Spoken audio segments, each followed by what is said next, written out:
Record on this computer. All right, hi. Here we go.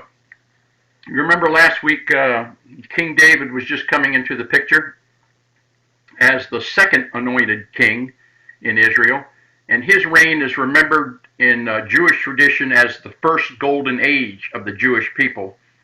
And it was David who established the Israelite empire that extended from the river of Egypt. Remember where that's located? Sometimes referred to as the Brook of Egypt or the Wadi El Arish, down on the southern border of the Negev,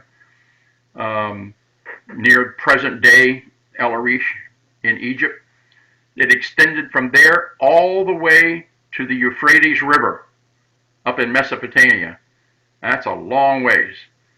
Although the empire disintegrated about 80 years after it was founded and was revived only for some 30 more years in the days of King Uzziah of Judah and King Jeroboam II of Israel around 785 to 750 BC. And remember now, that's after the split of the United Monarchy. So once the United Monarchy split to north and south, we had two simultaneous kings. We had a king up in the northern tribes of Israel, and we had a king in the southern tribes of Judah. So back in the days of King Uzziah of Judah and King Jeroboam II of Israel, and then David's, well, not and then, but David succeeded in putting together the Israelite tribes into a national entity, and it was so tight that even after the split of the United Kingdom, the Jewish people were still established for over 1,000 years with only short intervals as the dominant factor on the Palestinian land bridge. The Bible gives us enough details to reconstruct fascinating personality of King David. Modern Europeans might look at him as kind of a Robin Hood and a King Arthur and a Richard the Lionheart and a King Lear all rolled up into one. Jewish lore called him Ahuvia, which means beloved of God or God's darling. Ahuv is the Jewish word for love, and Yah is the Jewish word for God. I know you've heard the term Yahweh. So Ahuvia means beloved of God or God's darling. But if we try to put together a coherent picture of David's military campaigns, not to speak of their details, we find, not surprisingly, disappointingly very little information in the Bible. And the reason for that is obvious, because the Bible was not written as a military journal or history book. But David's personal exploits, first in the service of Saul, and later as a leader of a band of outlaws when he split from Saul, and then still later than that as a vassal to King Achish, who was the king of Gath, of all places. And as you recall, Gath is the city where Goliath was from. So here we have young David slaying the champion of Gath, and now years later after splitting with Saul, now he's a mercenary working for the king of Gath, a Philistine. Unbelievable. So it was when he was leading a bunch of mercenaries where he learned all kinds of guerrilla tactics. He had firsthand knowledge both as a hunter and as the prey in dealing with the nomads. And he learned to beat them at their own game. And so after this preparation through his life, he was elected king over the tribes of Judah and all its affiliates after the death of Saul. And remember, I said he was elected king over Judah. See, still the United Monarchy was still not all that united, because at the same time, Saul's trusted general, General Abner, installed Saul's eldest son, Ishbosheth, as the king over the rest of Israel. So it's like David, supposedly the anointed king behind Saul, basically was the king over Judah, but not quite all of Israel. So there was still some bad blood there between David and Saul's son. David's first concern was to secure Judah from the inroads of the Negev nomads in the south, the Negev desert. And what he did is he set the pattern for generations to come after him by setting the men of his old regiment together with their families among the existing settlements in the Hebron Mountains. And his intention was threefold. Number one, his superbly trained fighters would form the nucleus of a widespread network of resistance and head the local forces against hostile raiders wherever they penetrated into the Hebron Mountains. Number two, by settling his men among the Hebronites, who were most exposed to the raiders and the first to bear the brunt of their raids, David assured their maximum vigilance by making them guard their own homes. And third, and finally, by allotting them land, he relieved himself of the burden of having to pay them. So we'll jump now to our first map, and I'll share with you this one. There we go. And I'll remember to zoom in where necessary. So with an eye towards the needs of the United Kingdom that would eventually encompass the entire Palestinian land bridge, both to the east and to the west of the Jordan Rift Valley, David next went on to capture Jerusalem, his capital, or this is what he wanted to be as his capital. The town of Jerusalem was ideally situated in the center of the Cisjordanian mountain massif, and it had easy access to the sea, here with Joppa as a natural port. It also commanded the crossroads between Joppa and over here to the east at Raboth Ammon. That whole road intersected the north-south route, or the way of the patriarchs. So it commanded that crossroad. It's also the main north-south artery on the Cisjordanian Massif. Its defensive position was very good, situated on a ridge, and it was surrounded by valleys on all four sides. Jerusalem's climate was also good, in that rainfall in winter was usually so abundant that it would fill all the cisterns and the reservoirs to last a whole year.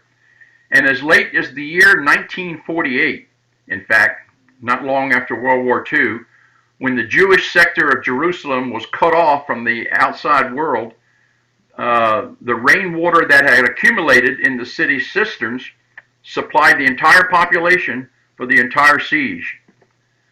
An important political consideration was that Jerusalem had no Israelite tribal affiliations, and no tribe would be offended if he chose Jerusalem as his capital. At least he didn't think so at the time. It was a little different. Feelings were a little different up north. Finally, the master of the city at the time were the Jebusites, which was a small ethnic community who didn't command any special sympathies among any of the people that lived around that area. Now, to capture the strongly fortified town was a major effort for the Israelite forces. David succeeded in securing a lodgment in the Acropolis, or sometimes referred to as the Citadel, which was in the northern part of the narrow ridge, outside the walls. If you go directly north from the walled city of Jerusalem, a very short ways, it was the highest area on that ridge, and it was connected to the section of the city that would later be known as the Temple Mount by a shallow saddle. So what happens next is found in 2 Samuel chapter 5, verses 6 through 7 there, Jeff. Don't forget to unmute.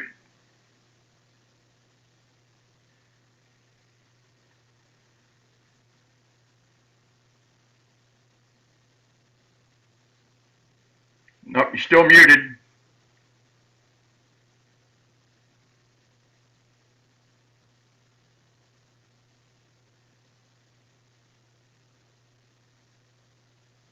Do, do, do, do, do.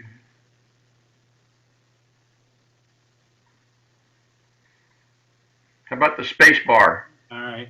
Can you hear me now? Oh, there you go. All right. Yeah. I didn't touch that button, so how I got to touch that, I don't know.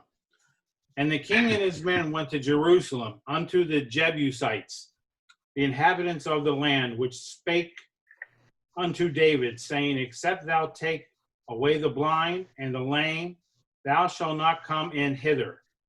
Thinking, David cannot come in hither. Nevertheless, David took the stronghold of Zion, and the same is the city of David.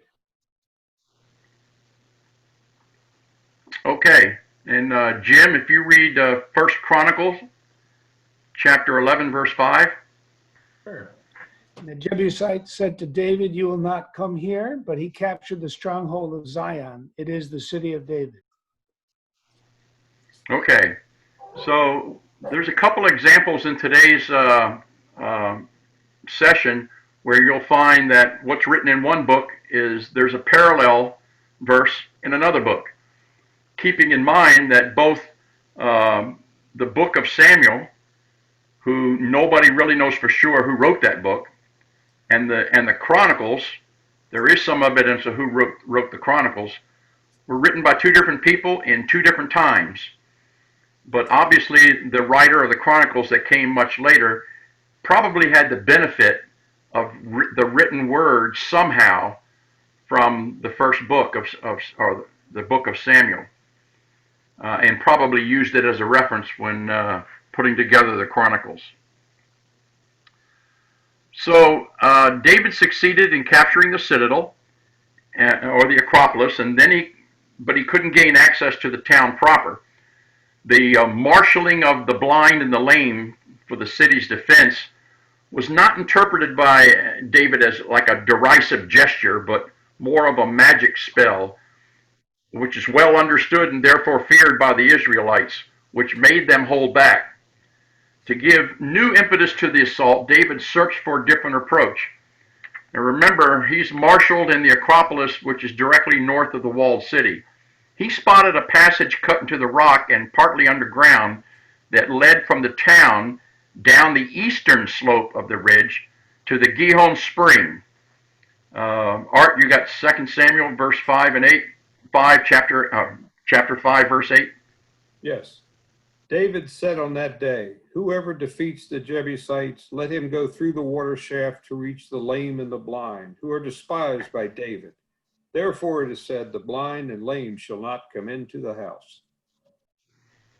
Okay. The Gihon Spring is a famous place. If you go to Jerusalem, you can still see it. It's still there. So David decided to launch a surprise attack through the hidden passage while attention was centered on the northern part of the city. To overcome the fear of the magic spell, he offered a high command to the leader of the attacking party. And the challenge was taken up by Joab.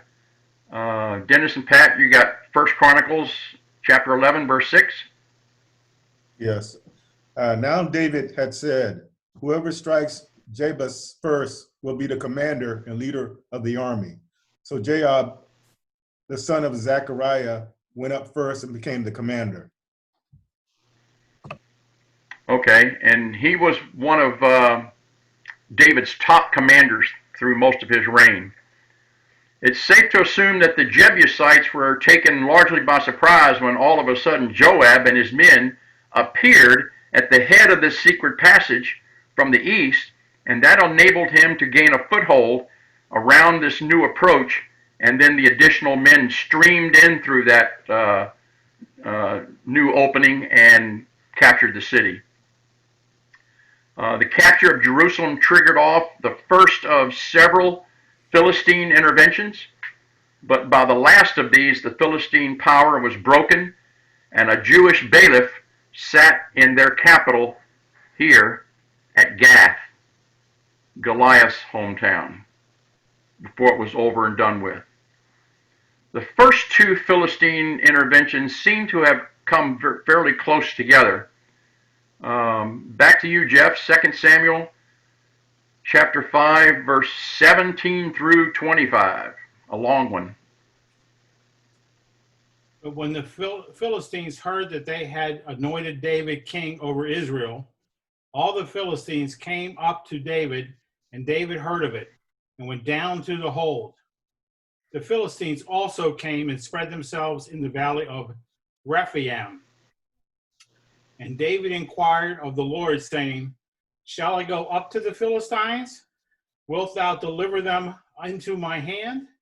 And the Lord said unto David, Go up, for I will doubtless deliver the Philistines into thine hand. And David came to Baal Perazim, and David smote them there, and said, The Lord has broken forth upon mine enemies before me as the breach of waters. Therefore he called the name of that place Baal Pisidim. And there they left their images, and David and his men burned them. And the Philistines came up yet again and spread themselves in the valley of Rephaim. And when David inquired of the Lord, he said, Thou shalt not go up, but fetch a compass behind them, and come upon them over against the mulberry trees. And let it be, when thou nearest the sound of a going in the tops of the mulberry trees, that then thou shalt bestir thyself. For then shall the Lord go out before thee to smite the host of the Philistines. And David did also, as the Lord had commanded him, and smote the Philistines from Geba until thou come to Gabzer. Okay, that was a long one. Okay, so as you had just read, both attempts were straight incursions through the Elah Valley, which we talked about last week. Underestimating their enemy, probably because they had just won the Battle of Gilboa in which Saul was slain, or maybe they were still holding some conceit at dealing with so-called King David, who was to them just a former vassal, made the Philistines disregard the dangers that are inherent in this gorge with its steep slopes and defiles. So with the aim of making their defeat decisive, David each time permitted the Philistines to approach deep into the Judean mountains as far as the Rephaim Valley, whose head, by the way, extends all the way up to present-day Jerusalem railway station. And David himself took a covered position to the west of the Philistines, and he attacked them from the rear. The second Philistine defeat was again brought about by a surprise Israelite attack from the rear in the Rephaim Valley. They didn't learn their lesson the first time, the Philistines. This time, the Israelites approached with stealth through the woods in the Philistine rear or flank. Now, fighting in the woods is considered a double-edged sword by military experts. While it does afford cover, forests tend to hamper communications and command and control. It also restricts the use of heavy equipment, and it has a claustrophobic influence on the morale of the troops that are confined in it. In fact, this particular phenomena was noticed by the Greeks, and they coined the phrase panic. I'm sure you've heard the word panic. It's derived from the name of the spirit of the forest called Pan, which you've probably heard of. You've heard of Pan. So the Greeks coined the word panic to give reference to this phenomena of feeling claustrophobic when you're in the woods. So while these negative properties of combat in the woods made the Philistines keep their forces outside of the woods, they probably set their flank or their rear right up against the tree line. The Israelites, exploiting the cover provided for their light-footed and lightly armed fighters, benefited from the tactical advantage provided by that same forest. David made further use of the weather. Aware of the fact that the daily breeze from the Mediterranean Sea reaches the Jerusalem area about noon each day, he timed his attack for this hour so that the rustle of the trees would cover the steps of his approaching troops. And the surprise was once again complete, and David had not neglected to elaborate the last phase of this battle plan which again we talked about last week, and that's the exploitation of success phase of battle. This time he had taken great pains to bar the Philistine retreat straight back through the Elah Valley, and was able to, like Jeff said, smite the Philistines over a long drawn out route of flight from Geba until thou come to Gezer. And here's Geba, located here, which is one of the towns in the Benjamin Plateau. And from there all the way back to Gezer, they were attacked.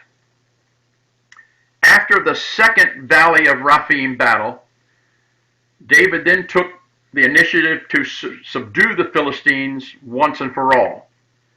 David established his dominion over the coastline, all the way from the mouth of the Yarkon River, located north of Joppa here, down to about here. It's off the map, but it was opposite the Valley of Sorek, if you remember that from last week, the Valley of Sorek. So, temporarily at least, he incorporated Gath and all of its dependencies into his kingdom, where he made Jaffa a vassal city. And David contented himself with these arrangements for reasons we'll talk about in a few minutes. The Philistines, however, never gave up. Whenever an opportunity arose throughout the whole First Temple period, they renewed their hostilities. And there was at least one serious, though futile, attempt recorded in the later years of David's reign. David's next step, after securing Jerusalem as his capital, was the conquest of the Sharon Plain and the Valley of Jezreel, and the capture or the submission of all the Canaanite enclaves that still existed, because places like Jokneam, Megiddo, Bethshan, Dor, these were all still Canaanite cities, firmly in their control. After that, David then began his Transjordanian campaigns by conquering the kingdom of Moab, down here to the south, and reducing it to a vassal state. See, Jim, I think you're next. 2 Samuel chapter 8, verse 2. Alrighty. He also defeated Moab. He measured them with a length of rope, forcing them to lie down on the ground. He measured 2 lengths of rope to be put to death, but the entirety of 1 length he allowed to live. So the Moabites became subject to David, bearing tribute. Okay, and Art, you got 1 Chronicle 18:2. Yes. He also defeated Moab so that the Moabites became servants to David and brought tribute. Okay. After Moab, I've shifted to a new map here, a different map. Here's Moab now, which was just off the edge of that last map, just so you're oriented. Then he went on down to Edom, or rather his generals, Joab, and his brother Abishai, the son of Zeruiah, did. The main encounter was in the Salt Valley, or the Kikar Plain, which is south of the Dead Sea, and it's located right here. It's not depicted on the map, but this right here is called the Salt Valley, or the Kikar Plain. The Edomites suffered a crushing defeat, but it took Joab another 6 months to reduce the country, including the capital of Zor, located right here. I've zoomed in now. The next goal was the reduction of Ammon. So let me switch back to the previous map.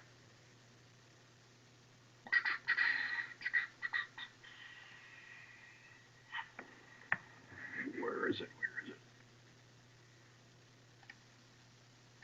There we go. So now, taking care of Moab and Edom, next he had to, his aim was to reduce Ammon to a vassal state. David hoped that he could preserve the amicable personal relations that existed in the days when Ammon was ruled by King Nahash, but his son, King Hunan, understandably suspicious, rejected David's offer of peace, and he called on the assistance of the Arameans of southeastern Syria, north of Gilead, and that's up here to the north. This is Gilead here, the Bashan, or this is Gilead here, and Bashan is the current Golan Heights, and the Arameans were up here in southeastern Syria. So the king of Ammon, the current king, called on the Arameans for help. The Arameans were a large, rich, well-established nation whose technological and strategic know-how was comparable to that of the Philistines, but they had a much larger population than the Philistines. And the Arameans occupied the area that's now called the Golan Heights. And that position commanded all the approaches from the north directly into the Israelite kingdom. So even if we take the numbers quoted in the Bible as largely exaggerated, the Aramean strength in chariotry, not to speak of infantry, remains formidable. By the way, here we have an example of the rule of strategic geography that points to one's neighbor's neighbor as a frequent natural ally. The Israelites were fortunate, though, at this moment in history because the Arameans had recently split into many small and often mutually hostile kingdoms. Still, when the rulers of Zobah, Rahab, Makkah, and Tob, up here in the north, sent their armies together to oppose David at the calling of the Ammonites, and their combined allied forces must have numbered about 40,000 men or more. So the Arameans' allies succeeded in luring the Israelite forces under the command of Joab into a trap when the Ammonites pinned them down during the siege of the fortress of Medeba, located here. But their plan was to use Medeba as an anvil on which to pound the Israelite army with a general enveloping attack by the Arameans arriving from the north. And they were going to attack the rear, but that did not succeed. Fortunately, Joab had taken the precaution of protecting his rear by means of a screening force that was spread out in considerable depth. And alerted by his screen, Joab kept a cool head and he quickly arrived at the following decisions. Number one, divide his forces in two and deploy them back to back. Number two, have the smaller force under his brother, Abishai, contain the Ammonites. And number three, Joab would take the larger force and attack the Arameans head on with the best men of the army. And Joab's orders to his brothers are rather iconic. See, who's up next? Is it Art or Dennis and Pat? 2 Samuel 10, chapter 10, verse 11. Who's got that one? That's us, Warren. Okay. Then he said, arms starts to prevail over me, you shall help me. But if the Ammonites begin to prevail over you, then I will come to you to help. We'll come help you. Okay, so those were the orders that he gave his brother. And the strategy succeeded, and the enemy was beaten off in both directions. And although it wasn't a decisive victory, any soldier with combat experience will agree that repulsing an enemy that's attacking you both in the front and the rear is, no mean feat. One of the most famous British regiments, the 28th Regiment, or known as the Gloucesters, was accorded the privilege of wearing two badges on their headgear in honor of a similar feat that they accomplished in 1801 during their Egyptian campaign. And then the Gloucesters reconfirmed that privilege when they repeated that same feat in a battle in World War II. Although the Arameans from the north had suffered only a stalemate, they sensed that their reputation was at stake and that if they couldn't wipe out this blot on their military renown by a quick, decisive victory, that their role as a leading power in southern Syria might be played out. So consequently, Hadadezer, who was the king of Zobah up here, he was the foremost of the Aramean rulers. He brought in Aramean conscripts from as far away as Mesopotamia, and his forces included 1,000 chariots and possibly cavalry as well. David rushed his army to meet them in the Adrai Gap, some 12 miles of traversable ground between the deep gorge of the Yarmouk River, located right here. Here's the Yarmouk River. And the natural barrier of the Trachona, which is located here, which is a vast area of petrified lava rocks.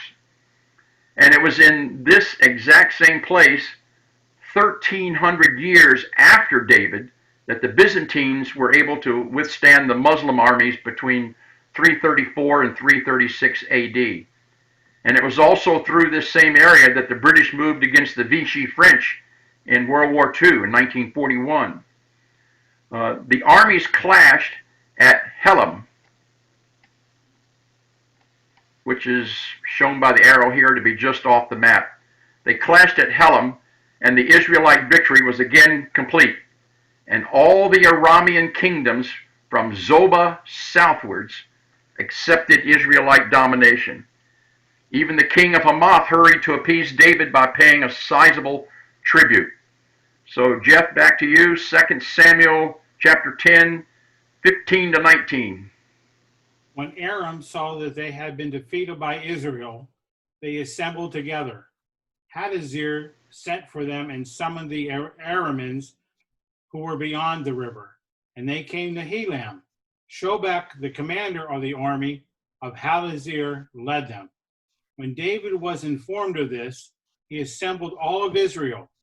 They crossed over the Jordan and came to Helam. Aram was drawn up in formation opposite David, and they fought against him. Aram retreated before Israel.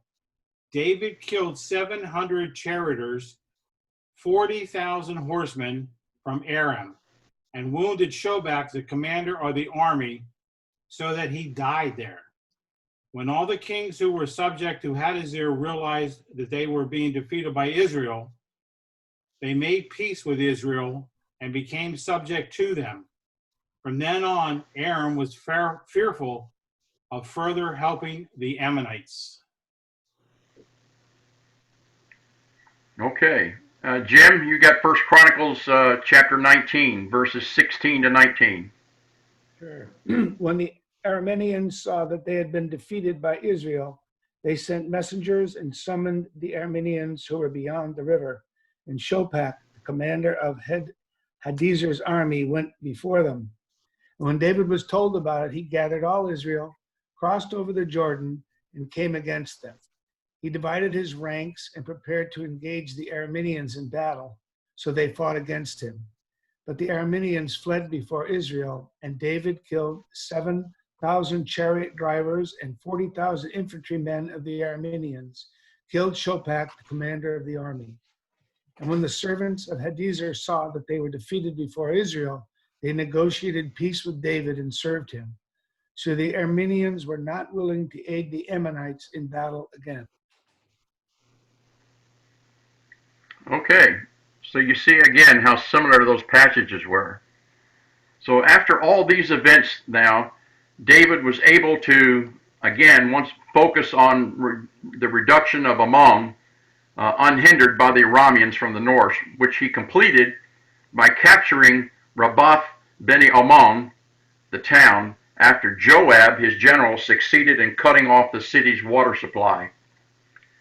If we try to reconstruct the strategic concept behind David's conquests during his reign, we might conclude that David was the first ruler of the Palestinian land bridge who firmly got the fact that complete and secure mastery of the area required command over all the three major routes that connected Egypt with Asia Minor and Mesopotamia, which was the Great International Route, sometimes referred to as the Way of the Sea or the Via Maris, the Watershed Road down the Central Mountain Massif, sometimes referred to as the Way of the Patriarchs, and the King's Highway over here that was on the edge of the desert in the Transjordanian Desert. David's empire then extended from the Mediterranean on the west all the way to the desert in the east, while he was free to move his forces on interior lines along the three north-south main routes that I just mentioned to meet any external threat either from the north or the south. Okay, I'm going to jump to this map quickly.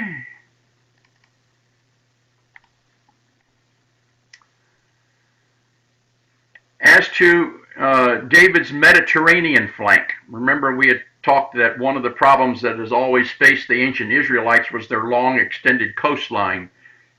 David's defense policy was not to subdue the Tyrrhenians. Here's the main capital of Tyre, located here. He chose not to subdue the Tyrrhenians, and he also chose not to totally reduce the Philistines down here in the south.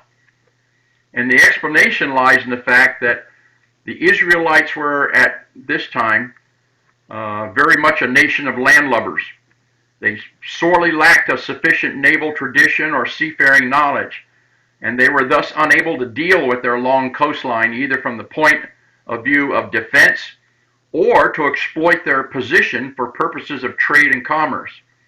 So David then decided he took what could be considered reasonably calculated risk in keeping the seafaring people on the Mediterranean shores intact in order to make the most out of the transit trade that went through his kingdom, not only from north and south and vice versa, but between east and west, which increased his revenues that he required for the upkeep of his administration and his army.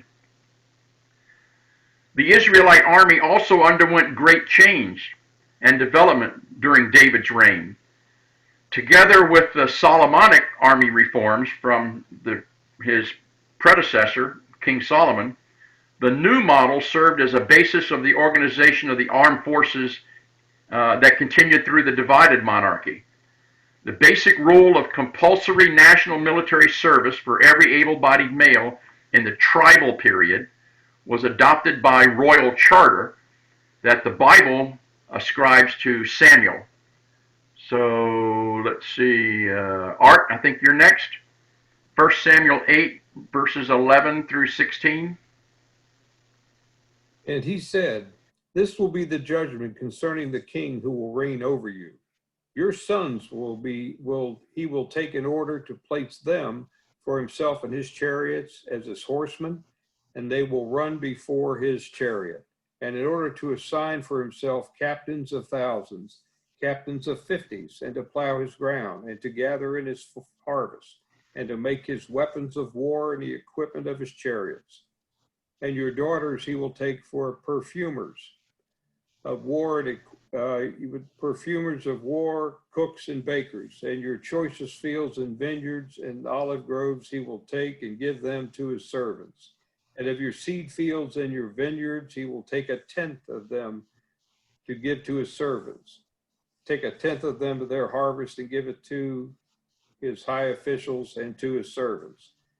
And your men servants and your maid servants and the best of your young men and asses he will take and make do his work." Okay. That's a different interpretation than my Bible, but because sometimes there's not a whole lot of distinction between young men and asses.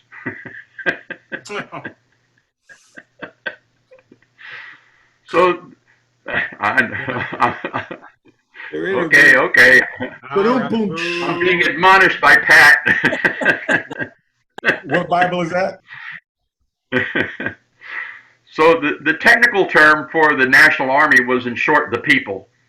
For tactical purposes, they were organized in divisions of thousands, subdivided into units of hundreds and subunits of 50s and 10s. The last one, which is not unlike our present day Army, squad, which forms the smallest tactical unit to have a permanent leader, the captain of 10, which in modern terms for us we look at as corporal. This conscript army was, like most of the Davidic forces, exclusively an infantry force. But within this general designation, there was a great variety of armament which permitted the formation of task forces of combined arms constructed to meet the needs of the tactical mission at hand. The Bible has preserved some details of the tribe's special military proficiencies that enabled David to build his diversified army. The Benjamites were armed with bows. Their special prowess was their ambidexterity. So, let's see. Next we have, who was next? Chronicles. Okay, I think we're next. Okay. First Chronicles, and you'll be doing First Chronicles 12, verses 2, 8, 24, 34, 33, and 32 in that order. But just read what Rich put together for you. Will do. Okay, they were armed with bows and could use both the right hand and the left in hurling stones and shooting arrows out of a bow. They were Saul's brothers of Benjamin. From the Gadiites, mighty men of valor, men of the war battalion who could handle shield and sword, whose faces were like the faces of lions, and who were as swift as the gazelles on the mountains, separated themselves for David in a stronghold in the wilderness. The sons of Judah, who carried shields and spears, 6,800 equipped for war. From Naphtali, 1,000 leaders, 37,000 with spears, shields, and spears. Of Zebulun, 50,000 seasoned troops equipped for battle with all the weapons of war to help David with singleness of purpose. From Zebulun, those going out to war equipped for battle with all the weapons of war to help David with an undivided heart, 50,000. From the sons of Issachar, those having understanding of times and what Israel should do, 200 of their captains with all their brothers at their command. Okay, thanks. That was a little tough. The Zebulunites were considered, according to the verse there, expert in war with all instruments of war, which could keep rank. Similarly dexterous and equipped were the tribes that came from the east of the Jordan River, the tribe of Issachar. They seem to have specialized in intelligence missions, since their military proclivity is explained in the Bible as understanding of the times, to know what Israel ought to do. In short, David could draw upon the tribal contingents to furnish bowmen and slingers, light and heavy lancers. The former were good fighting in individual combat in difficult terrain. The latter, the children of Judah, formed the closely arrayed heavy phalanx formations. And these were assisted by spearmen who could hurl their spears before charging with their drawn swords. Other tribes were less specialized as far as weaponry was concerned, but were trained to fight in rank and file, while the Issacharians had developed a special flair for scouting and the like. David installed a double administrative framework for the people in arms. The tribal chiefs continued to train the young men in the use of arms special to their clan, as well as in the maintenance of personal weapons. Another of their duties, the tribal chiefs, was the provision of a quota of fighting men required of their tribe. So alongside this force, 12 monthly non-tribal and non-territorial divisions were created. So Jeff, you got 1 Chronicle chapter 27, verse 1. Now these are the sons of Israel according to their number, the heads of fathers, houses, and the commanders of thousands and hundreds, and their officers who ministered to the king in all matters concerning the divisions, which came and went month by month throughout the months of the year, to each division of 24,000. Okay. So this organization, which drew its troops from the tribal levies and drafted them into the tactical formations and units of thousands, hundreds, and so forth, furnished the king with a large, permanently available army of soldiers on 1 month active reserve duty every year. And since their cadres were permanent, and their officers, according to the passage that you just read, were probably regulars, the other 11 divisions could be called up and mobilized in the shortest time possible. Quick mobilization has always been a necessity for safeguarding national sovereignty and independence in the Palestinian land bridge, as geopolitical conditions always limited the manpower reserves, while the strategic importance of the area brought nearly permanent pressure to bear on the land bridge state, both from neighboring states and from the great powers of the day, whether it be the Persians or the Babylonians or the Romans or the Greeks. And in his military organization, David had therefore found the key to having a force immediately at his command and being able to mobilize the entire people quickly. The general commander of the national levy was Amasa ben Jeter.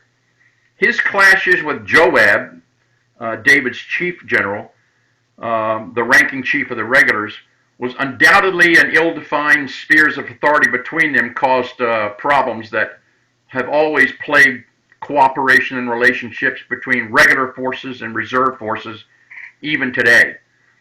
So the drawback of the general national levy, or draft, was of course the negative influence on the economy. The self-same farmer who served in the ranks of the army was needed to produce the surplus yield to keep the war effort going.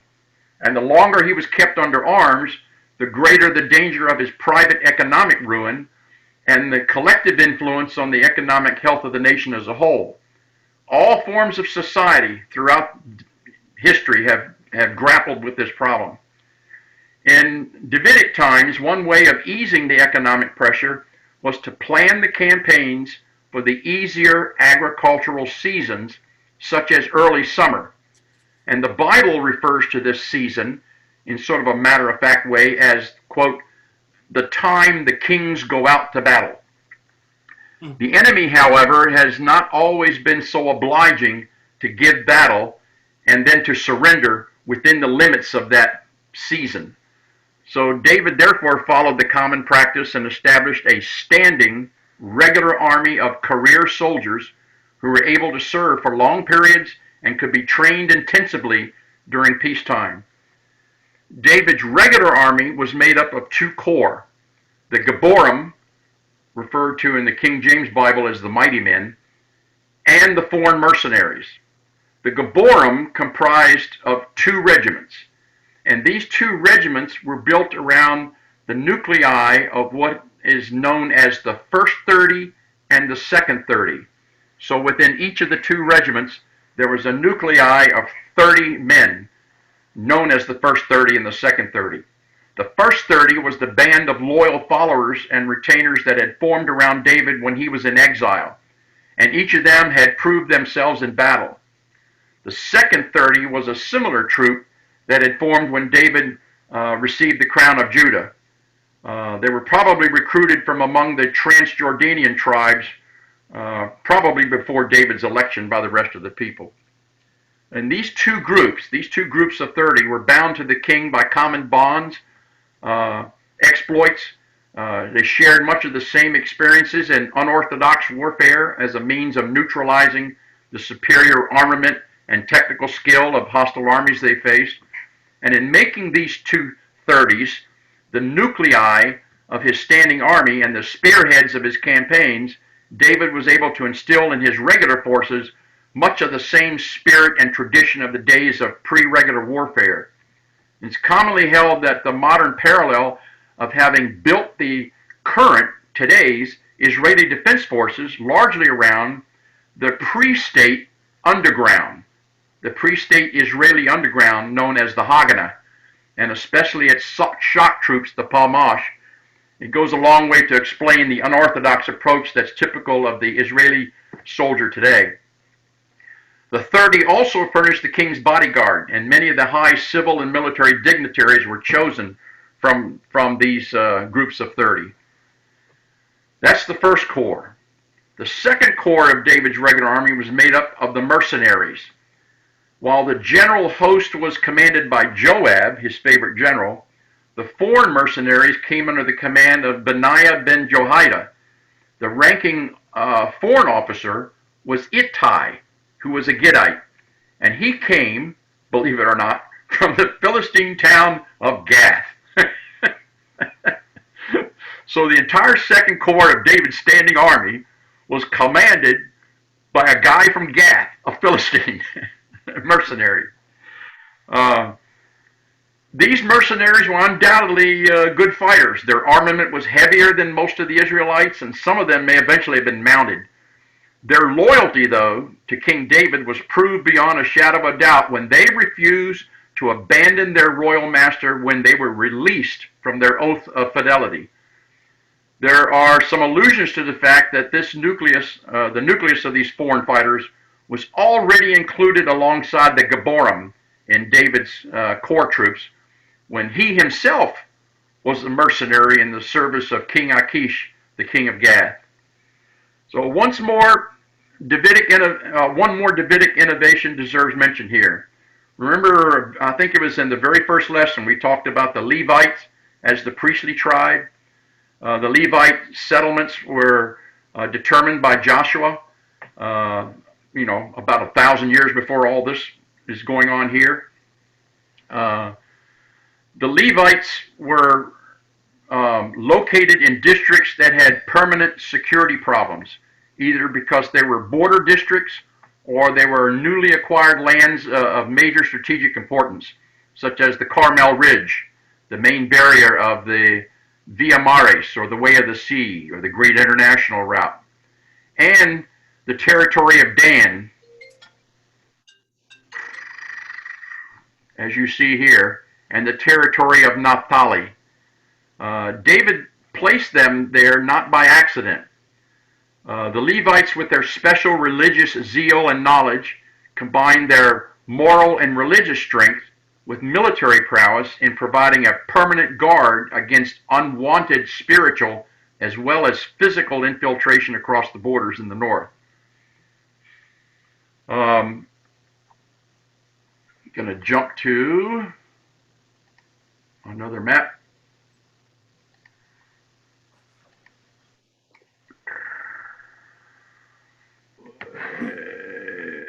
Right here.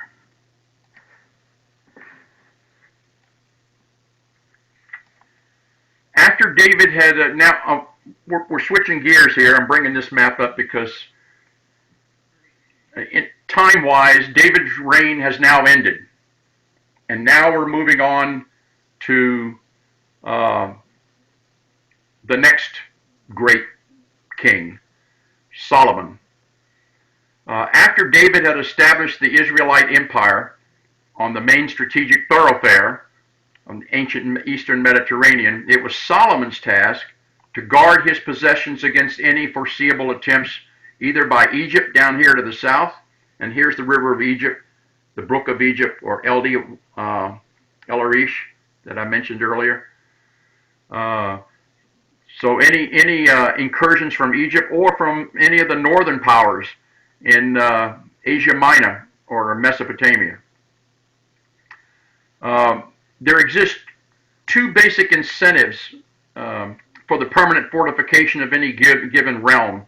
And the first is the wish to preserve the status quo after having attained the desired territorial gains and economic security. And the second is the need to strengthen one's defenses to meet the threats of impending aggressions from outside. King Solomon's fortification activities are usually ascribed to the first category. Nonetheless, if we accept the 24-year of Solomon's reign, which is explicitly quoted by 1 Kings chapter 9, verse 10, which we won't read right now, as a date at which he initiated his efforts at fortifications, we arrive at a period when the first signs of the reemergent foreign threats were already showing some evidence. In Egypt, Pharaoh Shishak I had replaced Pharaoh Pisipkeno II. Pharaoh Pisipkeno II had acquiesced in the existence of the Israelite empire, and he had officially transferred his last stronghold in Palestine, located here at Gezer. He handed Gezer over to the Israelites as a wedding gift of his daughter, who married Solomon. So Solomon's daughter marries an Egyptian princess. It's like Peyton Place going on here, okay? So as a wedding gift, the Pharaoh handed Gezer over to the Israelites. Well, he's now been replaced by Pharaoh Shishak. Pharaoh Shishak had a different attitude, and it became apparent when he started harboring and encouraging political exiles, such as Hadad, who was the scion of the dethroned house of Edom down here, and Rehoboam, who was an Israelite from the north. He started to harbor him, give him safe harbor down here, because he had attempted to persuade the northern tribes to split away from the southern tribes and revolt against Solomon when Solomon began building his temple in Jerusalem, in the Judean territory. The northern tribes didn't like that. They thought that that the capital of the United Monarchy should be up here in the north, not down here. So again, the intertribal rivalries are starting to tear the United Monarchy apart already. In one instance, the border with the Tyrians, Solomon was compelled to return the district of Kabul, which is this area of land directly north of where the Mount Carmel promontory is, Haifa Bay. He ceded that area that you see here back to Tyre. This clearly was a far-sighted political move destined to preserve the mutually beneficial relations, but it also demonstrates that the Israelite land power had already opted for political alternatives to war, namely the making of pacts. Worse still, here in Damascus, which had been governed by an Israelite bailiff since David captured it back in his day, successfully revolted, and Solomon was not able to get rid of King Rezon from the revolt here in Damascus. And it was only after a punitive expedition by Solomon against Aram, Hamath, up here, Zobah. It was a punitive campaign launched against those, which also tells you that because Damascus revolted, that probably some of these other former Aramean territories decided to revolt as well. It was only because of that punitive expedition that he was able to hang on to his northern domains. So against this background, we can now read 1 Kings chapter 9, verse 15 through 19.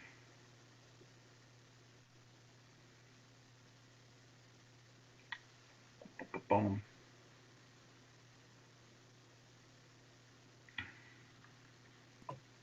Which one of you Okay. has that? We have it. Okay. Okay. This is the account of the forced labor which King Solomon conscripted to build the house of the Lord and his own house. Milo, the wall of Jerusalem, Hazar, Megiddo, and Gezer for Pharaoh, king of Egypt, had gone up against and conquered Gezer and burned it with fire and slain the Canaanites that lived in the city and given it as a present to his daughter, Solomon's wife. Solomon built Gezer and Lower Beth Heron and Baalath and Tadmor in the wilderness of the land. And all the steward cities that Solomon had, cities for his chariots and cities for his horsemen, and all that which Solomon desired to build in Jerusalem and in Lebanon and in all the land of his dominion. Okay. The origin of the war chariot, which is the forerunner of the modern motorized forces in general and armor in particular, can be traced back to Sumer, 3,000 years prior to Solomon. The ancient Sumerians had already developed a heavy four-wheeled and a light two-wheeled type of fighting vehicle. Since then, four factors: protection, firepower, speed, including maneuverability, and cross-country performance have always influenced the development of fighting vehicles throughout history, no less when it was still a horse-drawn chariot until today. The Canaanites had made their acquaintance with the war chariot during the Hyksos period, as you recall, in the 18th century, when the Hyksos were able to introduce the chariot and thereby conquer Egypt and control Egypt for 200 years. The Egyptians then, at that point, had been introduced to the chariot, obviously, and under the influence of the Hyksos, and they developed them in their wars in Canaan in the 16th and 14th centuries, and against the rival Hittite Empire up in Asia Minor off the map to the north, and other northern neighbors. Summing up the graphic evidence from wall paintings in all these various countries concerned, as well as the contents of whatever written records exist, we can distinguish between two different types of chariot design: a northern or Anatolian Mesopotamian chariot, and a southern or Egyptian style chariot design. The northerners tend to develop heavier vehicles with possibly greater firepower and shock effect. The southern tradition was to construct lighter types with consequent maximum mobility and maneuverability. The number of 12,000 charioteers allows for the possibility that not only did each chariot have a double crew of trained men to relieve each other, but that at least some of the chariots had a crew of 3 men: the driver or the charioteer, a bowman, and a third man armed with a shield and a lance or a spear. Biblical sources call the Canaanite vehicles chariots of iron. Ironclad war chariots have been identified on a relief on a wall from Carchemish up in Syria, but whether Solomon had adopted armor for some of his chariots is still an unknown answer to that question. The number of 1,400 chariots also denotes considerable strength in this period, especially when you compare it with the 25,000 chariots of the Hittites when they were at their strongest. The 924 chariots that comprised the contingents of all of Syria and Canaan combined in their campaign against Pharaoh Thutmose III in the Jezreel Valley in the year 720, and we talked about that briefly a couple lessons ago, that Amenhotep II from the whole of Canaan in 1431 only was able to take 720 chariots. So taken together with the general sighting of his main bases, it seems that Solomon had grasped the principle that the best defensive strategy does not lie in pinning down the majority of one's forces to a rigid or even continuous line of fortifications and obstacles, but rather in creating a strong, flexible, highly maneuverable offensive arm that could attack any invader from one or more of its strategically sited bases, which were organized to sustain the basic administrative and logistic effort involved. The main strategic arm of the Solomonic defense forces was his charioteers. As far as the ancient Israelites are concerned, the great advance was in Solomon's ability to create within a single generation a complete sophisticated infrastructure needed to sustain services and maintain charioteers and strength. It's possible that the foundation of war chariotry had already been laid down by his predecessor, David. And there's a biblical passage that hints at that in 2 Samuel chapter 8, verse 4. I think that's you, Jeff. David seized from him 1,700 horsemen and 20,000 foot soldiers, and David hamstrung all the chariot horses, save those for 100 chariots.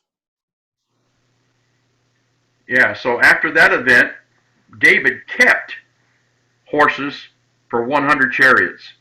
And out of these, Solomon built a large regular force that required long, complicated training, and the workshops, the storehouses, the training establishments, the barracks, the sheds, the veterinary, and other auxiliary services, without which it couldn't operate.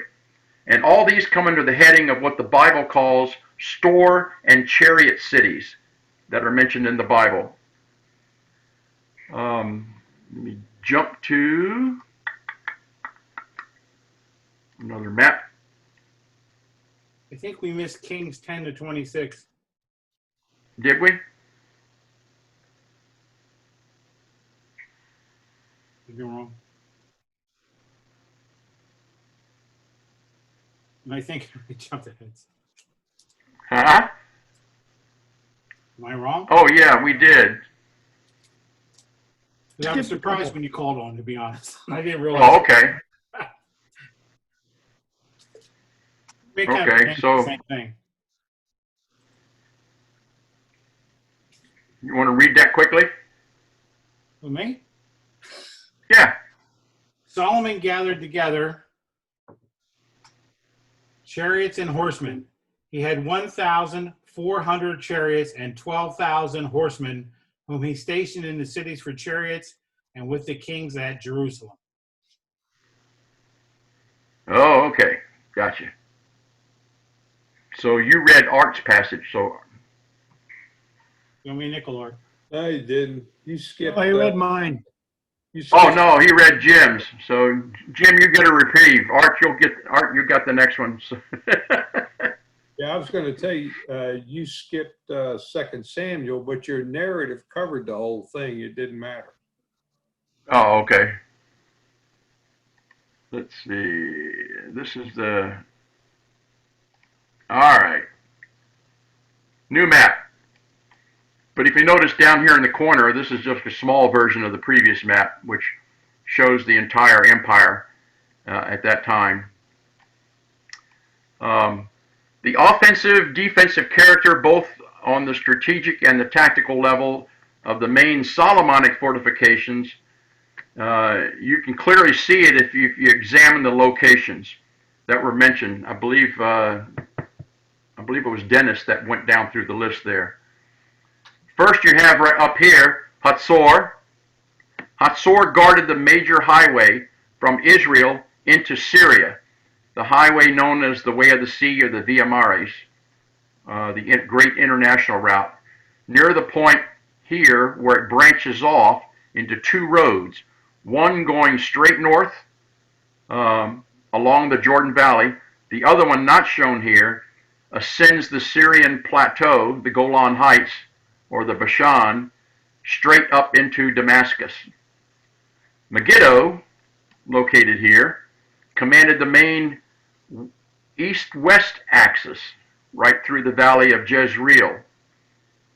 And this sector of the Via Maris that branched off from the coastline passed through the Jezreel Valley, either up to Hatzor or down to Bethshan.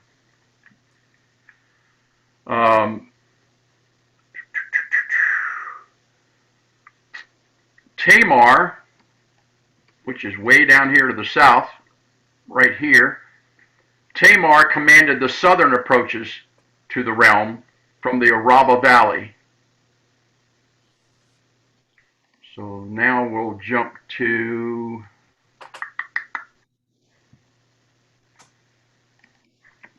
this one now.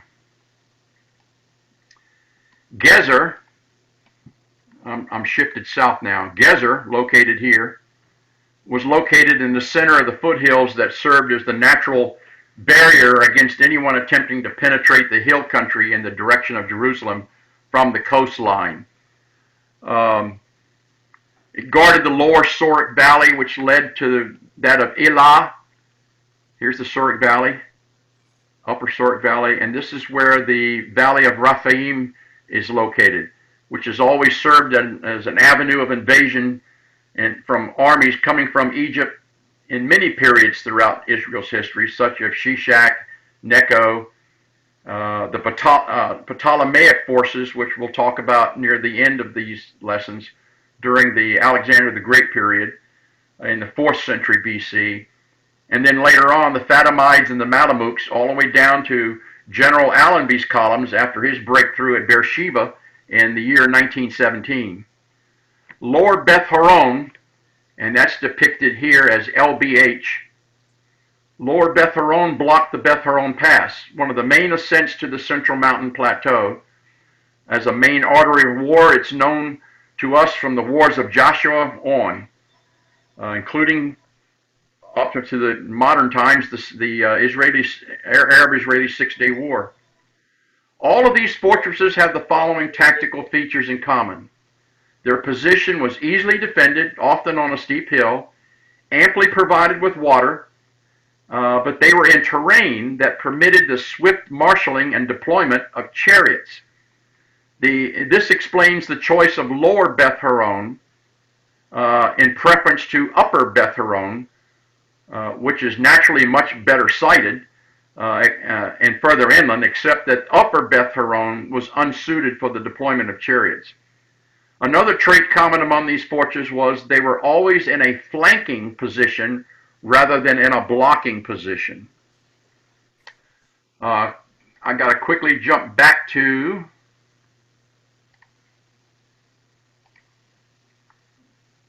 this map again.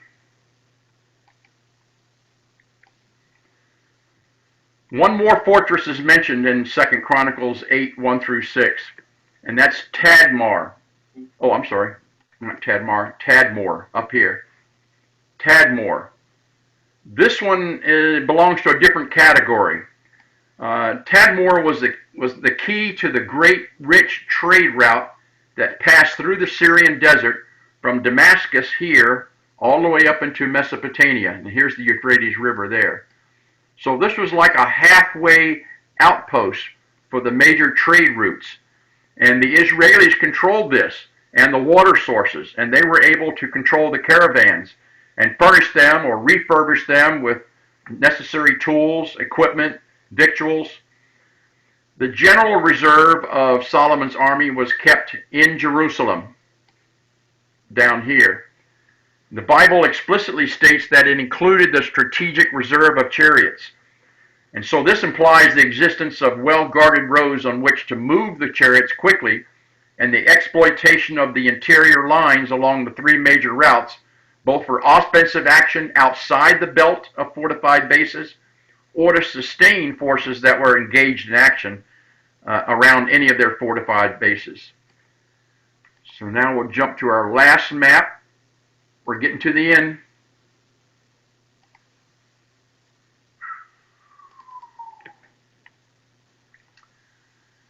This map is just a reminder of all the 12 tribes and where they were located.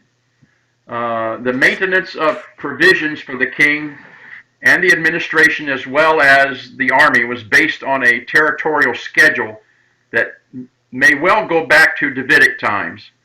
So our last reading, 1 Kings 4, verse 7 and verses 27 and 28.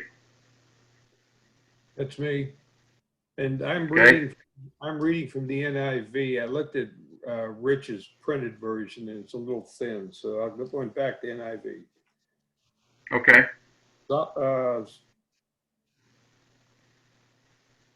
Yeah, I got it. Solomon also had 12 district governors over all Israel, who supplied provisions for the king and the royal household. Each one had to provide supplies for 1 month in the year. The district officers, each in his month, supplied provisions for King Solomon and all who came to the king's table. They saw to it that nothing was lacking. They also brought to the proper place their quotas of barley and straw for the chariot horses and the other horses.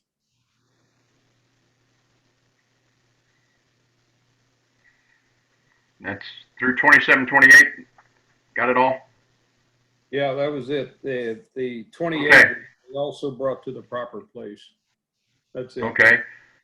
So with these verses in mind, the logistic organization of Solomon's armed forces becomes clear. Each district governor, who seems to have combined the offices of civil and military governor, was responsible for the upkeep of the army for 1 month during any 1 year. And this was achieved by supplying the royal store cities and chariot cities with the amount of victuals that was specified for them. The current needs of the troops stationed in Judah, or the special needs of those who formed the general and strategic reserves, were covered by the 13th governor, which was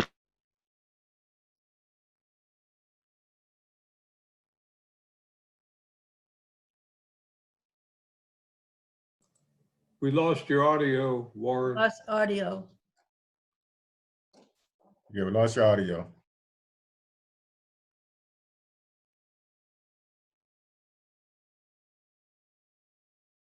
Can't hear us? Warren, come Can't back. hear him?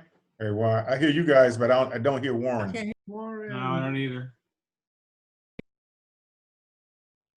kind of funny. Oh, He's he's muted. muted. Yeah, I see it. He's muted. Warren, you're muted.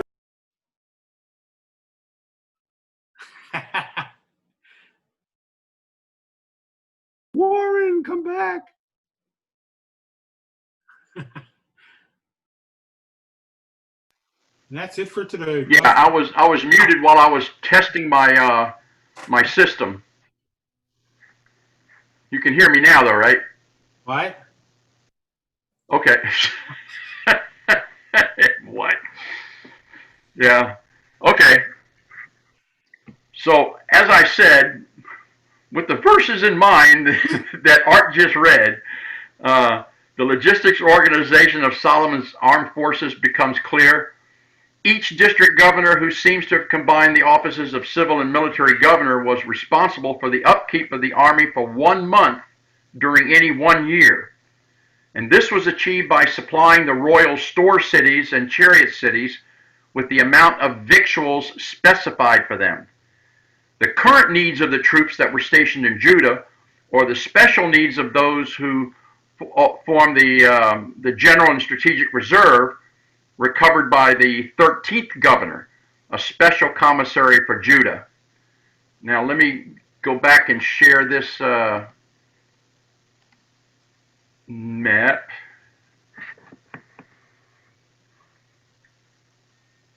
Where did it go? I had it there. Ah, there it is. Everybody see that? Yes. Okay.